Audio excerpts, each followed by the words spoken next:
नमस्कार दोस्तों, स्वागत है आपका।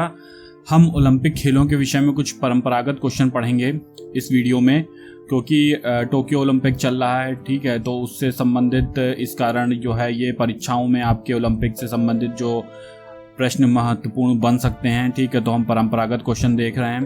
तो चलिए शुरुआत करते हैं। प्राचीन ओलंपिक खेल यूनान के ओलंपिया शहर में 776 ईसा पूर्व में प्रारंभ हुए थे। तो ओलंपिक प्रारंभ कब हुए थे? 776 ईसा पूर्व में। पहली बार यह खेल ग्रीक देवता ज्यूस के सम्मान में खेला गया था। ठीक है, तो ग्रीक देवता थे ज्यूस, इनके सम्मान में खेल खेला गया था। इसके बाद अगला देखते हैं कि ये खेल तब से 4 वर्षों में एक बार 394 ईस्वी तक खेले गए। फिर रोम के राजा थियोडोसिस के आदेश के कारण इन खेलों का आयोजन बंद कर दिया गया। तो रोम का एक राजा था थियोडोसिस, उसने जो है उसके आदेश के बाद ये खेल बंद हो गए थे। तो पहली बार जो खेल शुरू हुए थे 776 ईसा पूर्व में शुरू हुए थे और ये 394 ईसा पूर्व तक चले। उसके बाद ये बंद हो गए। फिर आधुनिक ओलंपिक खेल प्रतियोगिता का प्रारंभ जो है वो कब हुआ? 1896 ईस्वी में को फ्रांस के बेरोन पियरे डी कार्बोट्रिन के प्रयासों से यूनान के एथेंस शहर में हुआ। इसका आयोजन भी प्रत्येक 4 वर्ष के अंतराल पर किया जाता है। अंतर्राष्ट्रीय ओलंपिक समिति की स्थापना 1894 ईस्वी में की गई थी।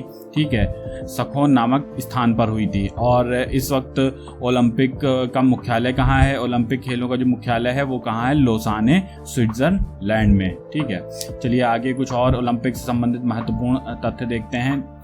फिर देखते हैं अंतर्राष्ट्रीय ओलंपिक समिति के बारे में कुछ पढ़ते हैं। ओलंपिक खेलों को संचालित करने वाली संस्था है। तो ये जो संस्था होती है ये ओलंपिक खेलों को संचालित करती है, अंतर्राष्ट्रीय ओलंपिक समिति। इस समिति की एक कार्यकारिणी होती है जिसमें एक अध्यक्ष होता है और 3 उपाध्यक्ष होते हैं तथा 7 अन्य सदस्य होते हैं। तो आप देखिए, एक अध्यक्ष हो गया, 3 उपाध्यक्ष हो गए और 7 अन्य सदस्य हो गए। यह संस्था ओलंपिक खेलों का स्थान, नियम, संचालन आदि निर्धारण करती है। ठीक है, भारतीय ओलंपिक परिषद की स्थापना कब हुई थी? 1924 ईस्वी में की गई थी और सर जे टाटा इसके प्रथम अध्यक्ष थे। अंतर्राष्ट्रीय ओलंपिक समिति की पहली भारतीय महिला सदस्य कौन है? ये है नीता अंबानी। वह भारत से इंडियन ओलंपिक कमेटी की वर्तमान में एकमात्र सक्रिय सदस्य हैं। वह 70 वर्ष की उम्र तक से जुड़ी रहेंगी। ठीक है, चलिए आगे अगला देख लेते हैं। ओलंपिक के आदर्श के विषय में पढ़ लेते हैं। ओलंपिक के आदर्श के विषय में यह है कि ओलंपिक ध्वज जो है, जिसे हम ओलंपिक फ्लैग कहते हैं, ये बेरोन पियरे डी कार्बोट्रिन के सुझाव पर 1913 ईस्वी में ओलंपिक ध्वज का सृजन किया हुआ। 1914 जून 1914 में इसका विधिवत उद्घाटन पेरिस में हुआ। इस ध्वज को सर्वप्रथम 1920 ईस्वी में एंटवर्प ओलंपिक में फहराया गया था। ध्वज की पृष्ठभूमि सफेद है। सिल्क के बने ध्वज के मध्य में ओलंपिक प्रतीक के रूप में 5 रंगीन चक्र हैं जो एक दूसरे से मिले हुए दर्शाए गए हैं। आप नीचे यहाँ पे चित्र में देख सकते हैं, जो विश्व के 5 महाद्वीपों के प्रतिनिधित्व करने के साथ ही निष्पक्ष और मुक्त स्पर्धा का प्रतीक है। तो इसमें आप देखिए, ये चक्र जो हैं ये ओलंपिक से संबंधित हैं और इसमें हर चक्र का एक कॉन्टिनेंटल महाद्वीप को जो है बताता है, प्रदर्शित करता है। तो आप देखेंगे कि नीला चक्र जो है, ये जो आप देखेंगे पहला नीला चक्र है, ये क्या है? ये यूरोप को प्रदर्शित करता है। फिर पीला चक्र आप देखेंगे उसके नीचे है, पीला चक्र जो है एशिया को प्रदर्शित करता है। फिर काला चक्र जो है ये अफ्रीका को प्रदर्शित करता है। हरा चक्र जो है ये ऑस्ट्रेलिया को प्रदर्शित करता है। और अंत में लाल चक्र जो आप देखेंगे यहाँ पे, ये उत्तर और दक्षिण अमेरिका, साउथ और नॉर्थ अमेरिका को प्रदर्शित करता है। ठीक है, तो ये 5 चक्र हैं जो कि 5 महाद्वीपों का प्रदर्शन करते हैं। आगे हम देखते हैं ओलंपिक का उद्देश्य क्या रहा है। ओलंपिक का उद्देश्य देखें तो सन 1897 में फादर डिडोन द्वारा रचित सिटियस अल्टियस फोर्टियस लैटिन में ओलंपिक के उद्देश्य हैं, जिनका अर्थ है तेज, ऊंचा और बलवान। इसको ओलंपिक के उद्देश्य के रूप में पहली बार 1920 ईस्वी में एंटवर्प, बेल्जियम में ओलंपिक खेलों में प्रस्तुत किया गया था। ओलंपिक का मोटो ये है, तेज, ऊंचा और बलवान।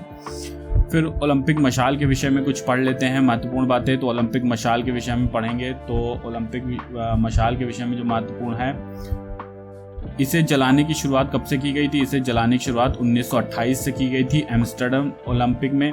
1936 में बर्लिन ओलंपिक खेलों में मशाल के वर्तमान स्वरूप को अपनाया गया। इसी समय से ओलंपिक मशाल का आयोजन स्थल तक लाने का प्रचलन भी आरंभ हुआ। ठीक है, तो 1936 से ही बर्लिन ओलंपिक खेलों से मशाल का जो अभी का वर्तमान स्वरूप है वो हमें देखने को मिलता है और यहीं पे जो है ओलंपिक मशाल को आयोजन स्थल तक लाने का भी प्रचलन आरंभ हुआ। इस मिसाल को खेल शुरू होने के कुछ दिन पूर्व यूनान के ओलंपिया में हेरा मंदिर के सामने सूर्य की किरणों से प्रज्वलित किया जाता है। ठीक है, तो ये महत्वपूर्ण है, इसको ध्यान रखिए। और वहाँ से आयोजन स्थल तक विभिन्न खिलाड़ियों द्वारा लाई जाती है। तो यूनान के हेरा मंदिर से इसको सूर्य किरणों से प्रज्वलित कर जहाँ पे ओलंपिक हो रहा होता है वहाँ तक ले जाया जाता है। ठीक है, इसी मशाल से खेल समारोह विशेष की मशाल प्रज्वलित की जाती है। जो खेल समारोह की मशाल होती है उसको प्रज्वलित किया जाता है। आगे हम देखते हैं ओलंपिक पदक के विषय में देख लेते हैं। ओलंपिक पदक जो हैं ये 3 प्रकार के ओलंपिक पदक होते हैं। ठीक है, तो इसमें हम देखेंगे कि 3 प्रकार के पदक दिए जाते हैं। पहला स्वर्ण है, दूसरा रजत है, तीसरा कांस्य है। ठीक है, स्वर्ण पदक जो होता है 60 मिलीमीटर वृत्त में 3 मिलीमीटर मोटा होता है और ये 92.5% रजत परत युक्त और 6 ग्राम इसमें सोना होता है। रजत पदक जो होता है ये 60 मिलीमीटर वृत्त में 3 मिलीमीटर मोटाई वाला होता है। ये 92.5% रजत का बना होता है। कांस्य पदक जो होता है ये पूरी तरह कांसे का ही बना होता है। स्वर्ण और रजत और कांस्य पदक जो हैं ये क्रमशः दिए जाते हैं। जो फर्स्ट आता है उसको स्वर्ण दिया जाता है, जो सेकंड आता है उसको रजत दिया जाता है, जो थर्ड आता है उसको कांस्य पदक दिया जाता है। ठीक है, तो रैंक के हिसाब से पदक दिए जाते हैं। तो ये दोस्तों ओलंपिक के विषय में कुछ महत्वपूर्ण परंपरागत तथ्य थे जो कि जानना जरूरी होता है। अब इसके बाद टोक्यो ओलंपिक जो चल रहा है उससे संबंधित जो महत्वपूर्ण तथ्य हैं उनकी हम चर्चा करेंगे अगले वीडियो में। तब तक के लिए धन्यवाद।